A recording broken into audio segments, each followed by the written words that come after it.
Добрый день, уважаемые зрители КИСИ Подкаста. Сегодня обсуждаем проект новой Конституции, текст которой был опубликован 12 февраля.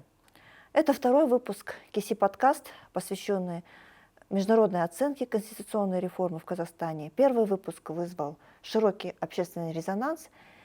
И сегодня мы пригласили партнеров КИСИ, экспертов из Индии, США, Грузии, Армении и стран ЕС, чтобы обсудить, как ценностная институциональная модернизация влияет на международное восприятие и на международные позиции Казахстана как ответственной средней державы.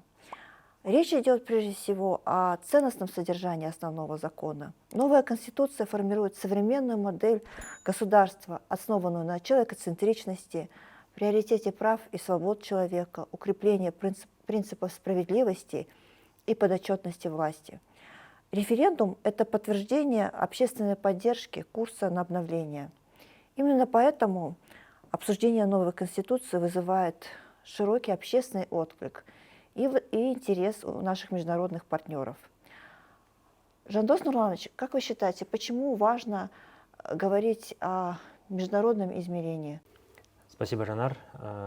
Прежде чем мы перейдем к международному восприятию, я бы хотел пару слов сказать по поводу в целом работы, которую завершила Конституционная комиссия. Вы знаете, что в течение января-февраля месяцев этого года была проделана очень большая работа. Прошло 12 заседаний, которые транслировались в прямом эфире. Практически все 130 членов этой комиссии высказались, предложения были учтены. И сегодня мы видим, что текст новой Конституции опубликован в средствах массовой информации. Вчера глава государства подписал указ о проведении республиканского референдума. И я думаю, это исторический момент, в который вступает наша страна. И мы должны в обязательном порядке проявить свою гражданскую позицию, принять участие в республиканском референдуме. И в целом для нашего института и для многих других общественных организаций наступает очень важный этап разъяснения всех тех изменений, которые сейчас происходят в стране в рамках институционального обновления. И мы, конечно же, продолжаем наш подкаст, второй выпуск с экспертами, которых вы сейчас анонсировали. Итак, давайте перейдем к нашему первому гостю. Это эксперт из Индии. Поскольку мы проводим, опять же, обсуждение на двух языках, начнем вопрос с английского языка. Today we are discussing the necessity of adopting a new constitution. Why is this step particularly important at this stage of Kazakhstan's evolutionary development and the further democratization of its political system? We are pleased to welcome our Indian colleague, Mr. Ashok Sаджанхар, President of the Institute of Global Studies. Mr. Sаджанхар, you have worked in Kazakhstan and Central Asia for many years and are well familiar with the evolution of our country's political system. How would you generally characterize the current constitutional reform in Kazakhstan and in the context of its gradual and evolutionary development? Please. First of all, thank you very much for having me on your show and for this opportunity to share my thoughts on this very important subject. I think Kazakhstan particularly, there are changes taking place all around the world. There are changes taking place in other countries in Central Asia. But talking about Kazakhstan particularly, I think it has charted a course for becoming a very vibrant and a very robust democracy. So if we see its progress, its evolution over the last how many years now? 36, 35 years since its independence. It has been at times rather rocky progress. There have been sort of, some ups and downs. But the as far as Kazakhstan is concerned, it's been able to move forward with the strength and with confidence and courage. I think the first juncture that possibly one could look at is after the independence of Kazakhstan in December 1991. We have the adoption of the constitution in 1995. That, of course, was the time when the presidency was very strong, very stable. But after that, we came to the period of 2007, when there were so many changes that were brought into the presidency. And that really made it into a super presidential, meaning it was made the president completely dominating over all situations, over all institutions, over all agencies. The president really became the pivot of everything that was happening, whether it was in terms of appointing the prime minister, the government, the akims of the different regions in terms of appointing the judges of the different courts, even in the Constitutional Council. So there was everything was really revolving as far as the president was concerned.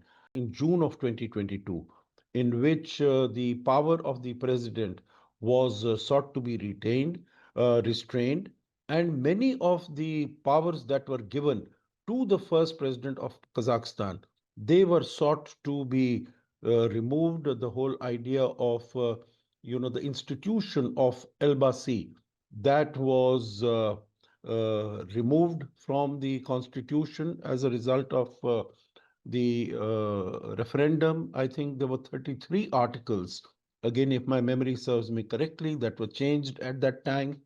And then President Tokayev, he gave this idea that we need to have a completely fresh constitution. And so that the first draft has been presented on the 31st of January. I understand that about 84% of the contents of the 1995 Constitution, they have been changed. Very many changes, fundamental changes have been made in this proposed draft, on which discussions are still going on, and there will be a referendum on this draft, I understand, in the coming months, and the new constitution would be adopted. Once it is adopted, I think Kazakhstan would really be able to proclaim and declare itself as a very robust and a vibrant democracy. Well, Mr. Sadzhanhar, one more question, please. What key features distinguish the current stage of constitutional reform from earlier phases of our political transformation? So I have gone, in some detail about how the progress, the evolution of the constitution from 1995 till now it has gone. But I think this is a very seminal moment in my view. This is very, very important because, as I mentioned, about 84% of the content of the earlier constitution that has been changed. I think what is most significant, two, three, four items I could mention, and then we could have a discussion on that. One is that a bicameral legislature, there were two houses, one was the Majlis, the other was the Senate. That has now been changed to a single unicameral legislature. So the Kurultai, the meeting council, it would have 145 members.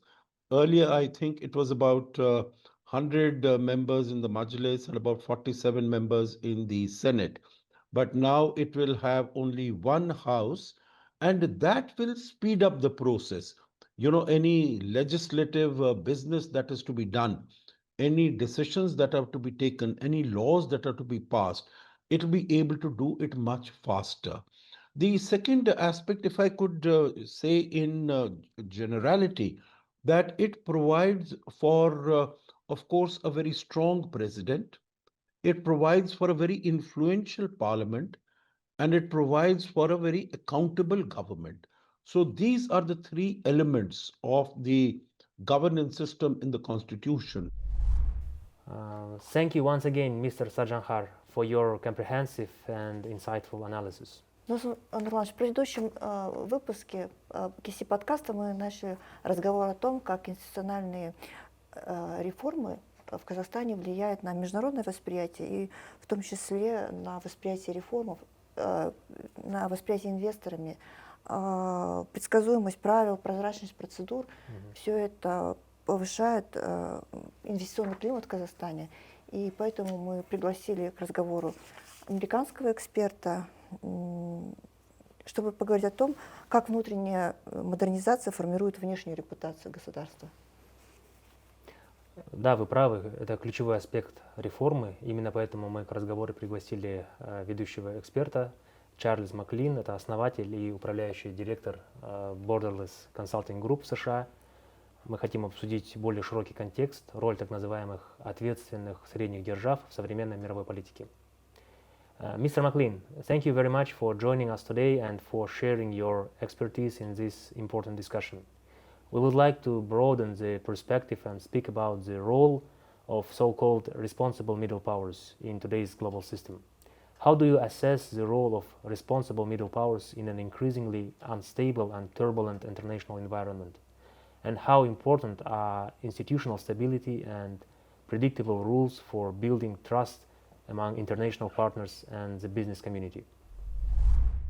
I've been coming to Kazakhstan for many years, and I think Kazakhstan is finally emerging as from being perceived as a kind of a post-Soviet backwater to being a modern middle power to be reckoned with. And I think that the constitutional reforms are a very major, important step in that direction. In my mind, the entire role of middle powers has become much more important, really because the major powers, the great powers, have failed at addressing important issues like climate change, war and peace. And so middle powers have got to have the opportunity now to step up and assume a more important role in negotiating the major issues like climate change. So I think that in that respect, Kazakhstan is one of the middle powers that has emerged as an important player. It's been asked to join the Board of Peace. It is the major player actually in Central Asia. And I think that it will increasingly have an important role to play in geopolitics. Well, I have a question from a political perspective. Why can an evolutionary, gradual approach to constitutional reform be more effective than abrupt changes? What long-term advantages does this approach offer to the state, to Kazakhstan? Well, I don't know if I would call the new draft constitution a gradual reform. I think it has something like 84% change from the original constitution. So I think it's a fairly major change, but I think that it's going to signal that Kazakhstan is in fact a progressive and a very important middle power to be reckoned with on the world stage.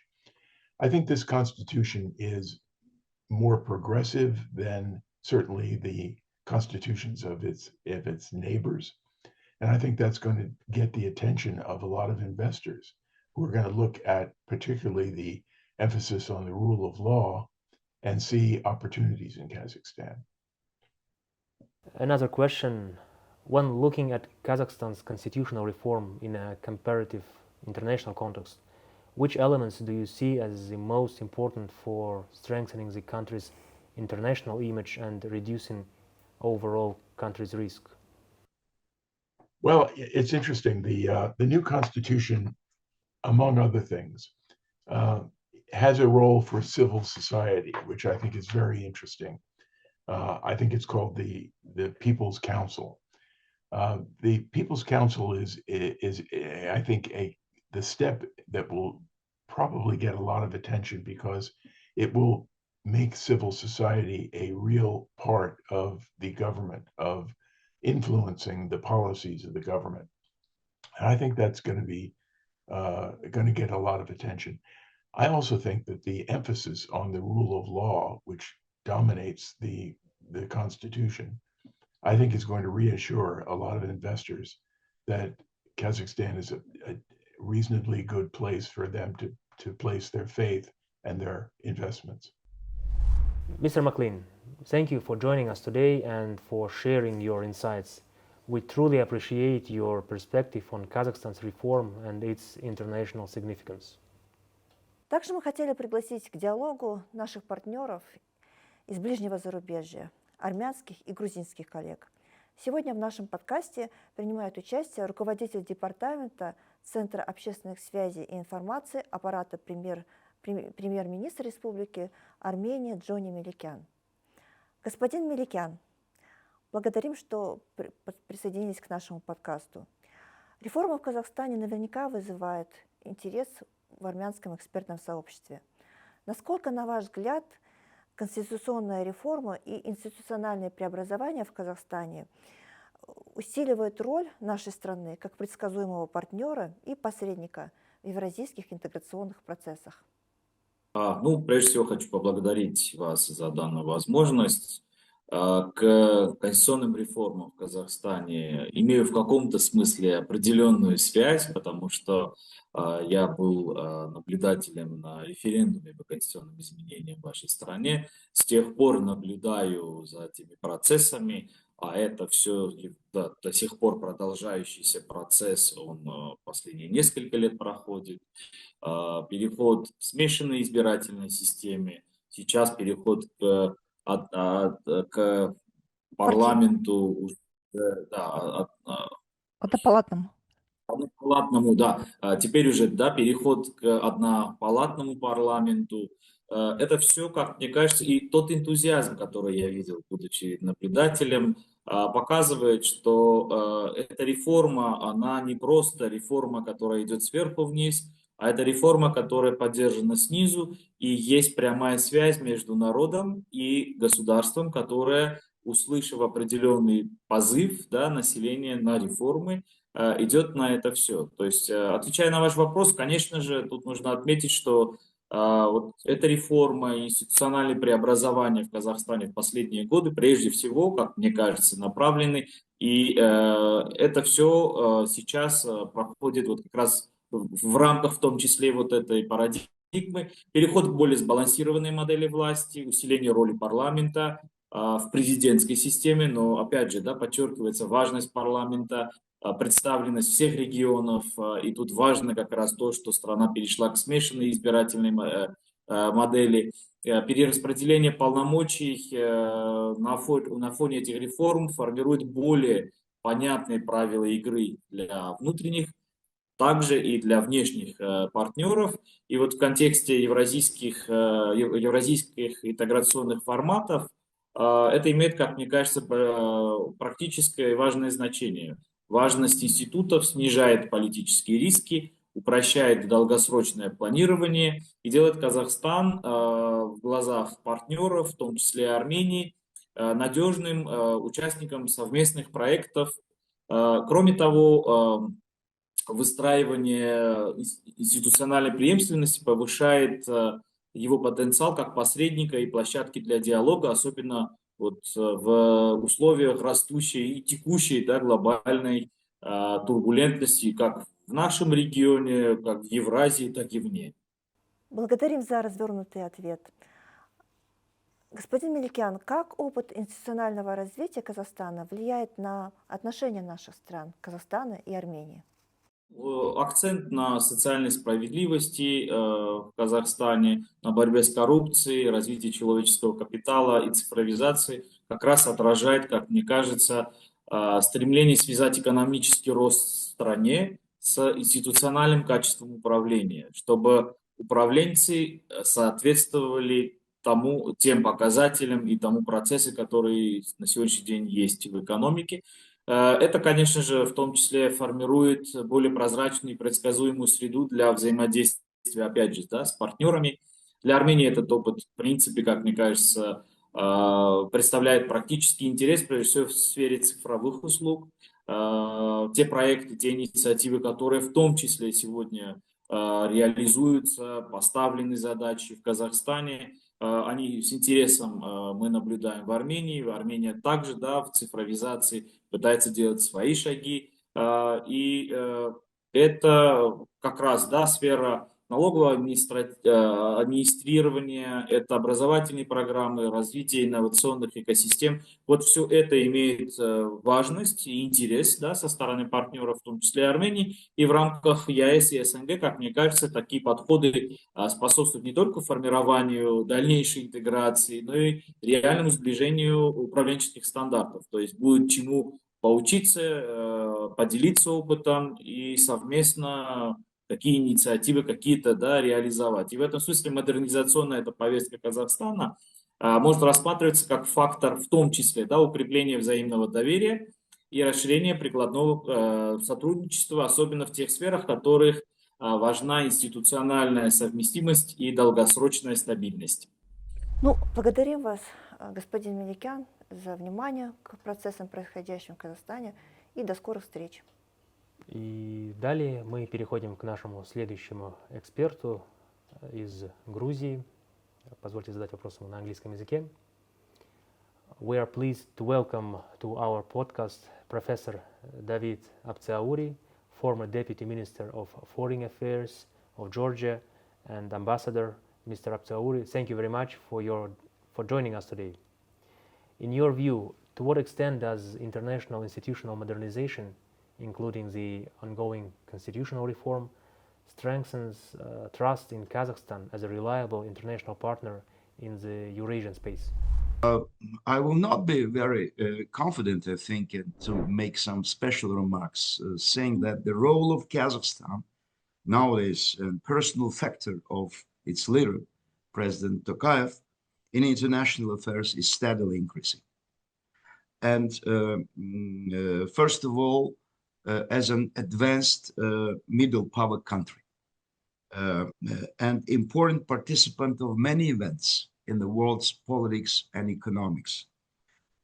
This is a quite long list of these kind of events.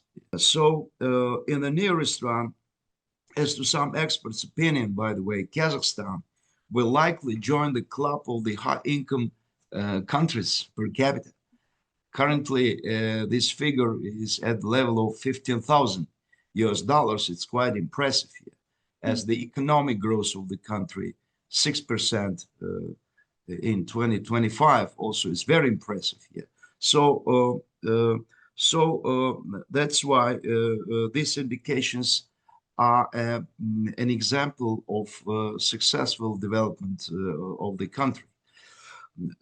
And the government has chosen the multi-vectoral and balanced foreign policy, and in my view, not only in my view only, this is a very right policy.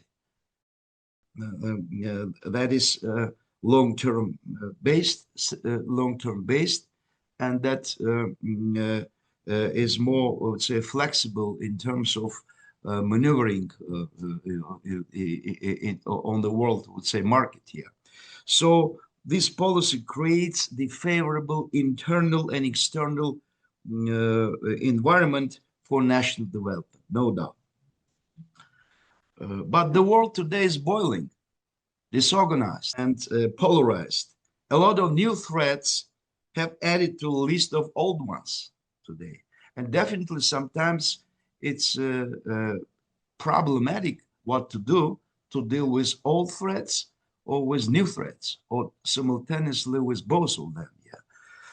And this is a huge challenge today before the international community and also at national level for many countries here.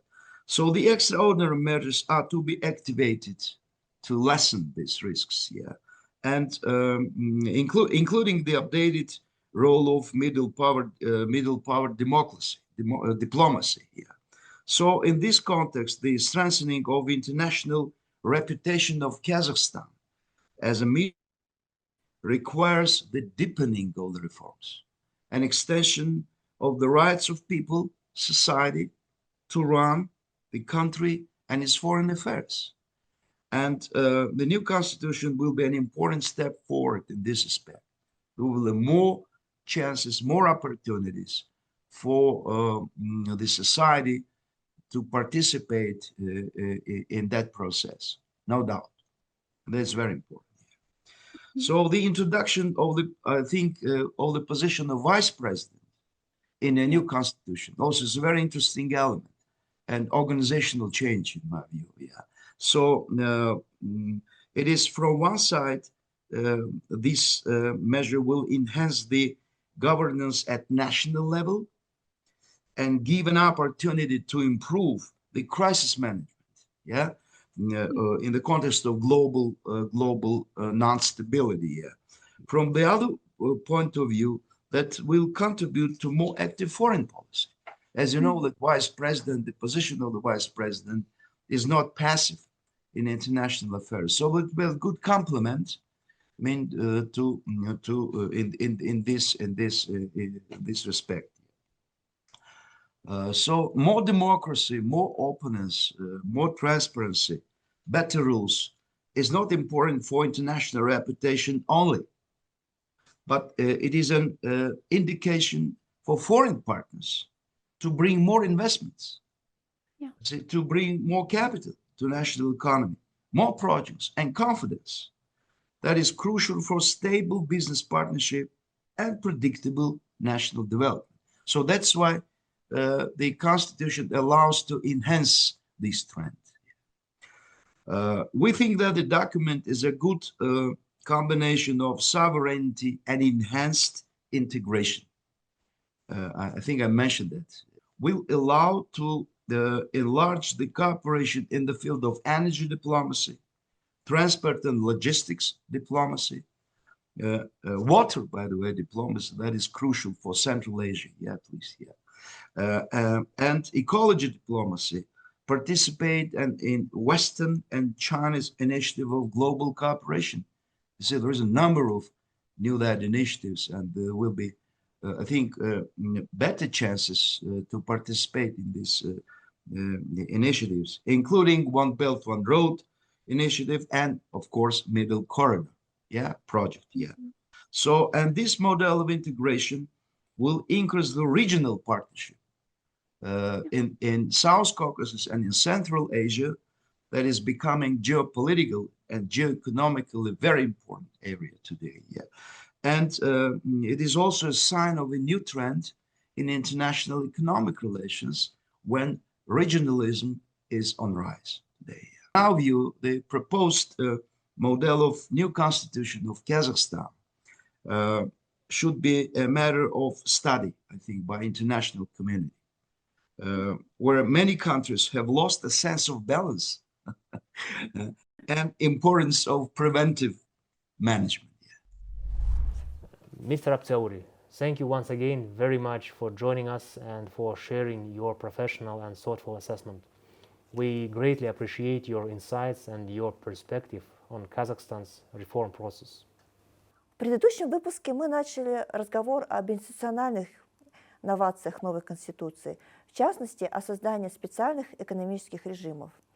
Своей оценкой поделился эксперт из Сингапура господин Вонг. Сегодня мы решили продолжить эту тему и обратиться к китайскому опыту создания специальных экономических зон. К дискуссии подключается доктор Джиан Донг. We are pleased to welcome Dr. Jiang Dong, Assistant Professor of Strategy and Entrepreneurship at the Graduate School of Business at Nazarbayev University. Dr. Dong, thank you very much for joining us. In the new constitution of Kazakhstan, special economic and legal regimes for the Astana International Financial Center and the Alatau city are for the first time enshrined at the level of the basic law. Given China's experience in establishing and developing special economic zones, special legal regimes, how important is a high-level constitutional legal guarantee for ensuring the long-term sustainability of such institutional innovations?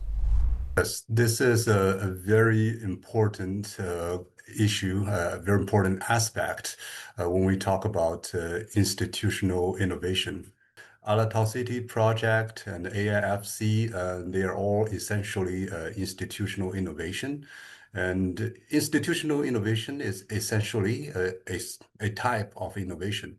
Whenever we talk about innovation, there is an essential aspect of risk. And there's essential concern from external stakeholder about ambiguous commitment. So having a very clear communication of commitment is so crucial for the potential success of such project. I'm from the business school. We can easily think about business context. For example, in China, the electric vehicle is a rising new technology in terms of innovation, and it's very rightful for consumers to be doubtful at the beginning stage whether they would be a first batch of consumer of such technology, because they wouldn't know whether the company which is producing this brand of EV will still be operating the next year, and who will be maintaining their vehicles, right? So China experienced the same problem with our institutional innovation. You might have heard about China's special economic zone called Shenzhen. At the beginning of Shenzhen's formation, establishment as an special economic zone, there was Shenzhen, there was Shantou, Zhuhai, and Xiamen, 4 special economic zones being established. But at the beginning, there was a lot of ambiguity and speculation about how sustainable such projects would become. So it was first announced by the beginning of 1980s, end of 1970s, but it actually has to be reinforced several times. So our former architect of this whole project, Mr. Deng Xiaoping, he had inspected southern China in 1984, in 1992, actually 2 times, to reinforce that we are fully committed to the experiment of the economic zone, so that for the local administrators, for foreign investors, you can rest assured that we are committed to further maintaining the experimentation, to even deepening the economic reform, so that the investors long-term, their commitment will be potentially fulfilled in terms of their expected return of their investment. So that is from a legal constitutional recognition of such institutional innovation that's crucial to enlist the full energy and full potential of the special economic zone and such projects in internal administrator, but also external stakeholder, such as investors, especially foreign investors.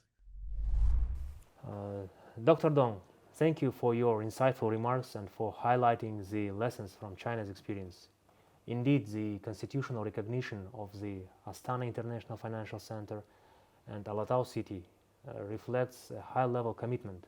It sends a clear signal of long-term policy stability and reduces uncertainty for investors. In this sense, the Constitution serves not only as a legal framework, but also as a strategic statement of the state's commitment to reform and institutional innovation. Жандос Нурланович, вы совершенно справедливо отметили, что новая Конституция – это прежде всего ценностная перезагрузка современного государства. Одним из важных нововведений новой Конституции является закрепление в преамбуле принципов бережного отношения к природе и формирования высокой экологической культуры. Это отражает переход к ценностной, долгосрочной модели развития. Возникает вопрос, каким образом такие нормы могут стать не просто декларацией, а работающим действенным правовым механизмом. И к обсуждению этой темы мы пригласили регионального представителя Международного института управления водными ресурсами в Центральной Азии, госпожу Барбару Януш-Павлетта. Уважаемая Барбара, благодарим вас, что присоединились к нам. В проекте Конституции экологические ориентиры закреплены и на уровне преамбулы, и базовых принципов государства. Насколько, исходя из вашего профессионального опыта, важно закреплять экологические ценности именно в основном законе страны, не ограничиваясь отраслевым законодательством? Я хочу действительно подчеркнуть, я как юрист хочу конкретно посмотреть сейчас действительно в текст преамбулы, бережное отношение к природе. Это одно как бы это отношение вот именно в преамбуле, и другой принцип именно деятельности Республики Казахстан, формирование высокоэкологической культуры. Это на самом деле пока это только начало в Конституции, это отражается в нескольких местах. И очень важно думать, например, в статье 34 там граждане обязаны сохранять природу. Государство ставит себе цель охраны окружающей среды. Да? Есть много вот этих элементов, которые в тексте Конституции указывают именно на значение охраны окружающей среды. Я бы хотела, наверное, подчеркнуть, что закрепление это в Конституции позволяет рассматривать вот этот именно охрану окружающей среды как принцип конституционного строя Казахстана. Вот это очень важно, потому что это значит, что он сверху всех других законов и не может быть изменен законом.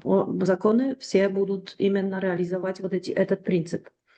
Конечно, можно говорить именно о том, что здесь очень четко в постановке таких принципов надо уточнить именно, кто конкретно обязан. Например, граждане обязаны, да? Как выглядят конкретно обязанности страны. Да? Потому что здесь мы слышим, что государство ставит цель охраны окружающей среды. Да? Как она конкретно будет реализоваться, вот эта охрана, это только будут разъяснять уже законодательные акты. И то, что это на уровне именно общие принципа, это очень важно, потому что оно придает более определенные на самом деле обязанности именно гражданам, чем государству. Государственные обязанности, они будут рассматриваться уже более, как бы на законодательном уровне. И, может, я в этом контексте тоже хотела бы подчеркнуть, что есть тоже гарантированный доступ к экологической информации. Да, вот что информация, Конституция предусматривает свободу слова, с одной стороны, а с другой стороны именно доступ к информации, который по факту тоже является очень как бы важным проявлением вот этого конституционного принципа.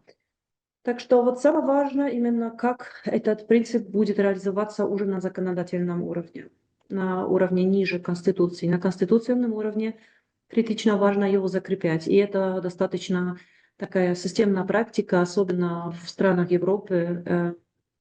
Вот это закрепление, оно очень четкое. В Конституции, например, Польши прямо любой человек, все люди страны обязаны сохранять природу, а с другой стороны, и в первую очередь вот эта обязанность закреплена за государством. Вот это очень важно, чтобы понимать именно, что государство отвечает за ее, в первую очередь, за ее сохранение, за сохранение природы. Благодарим вас, госпожа Барбара, и всех наших коллег, которые сегодня присоединились на КИСИ Podcast.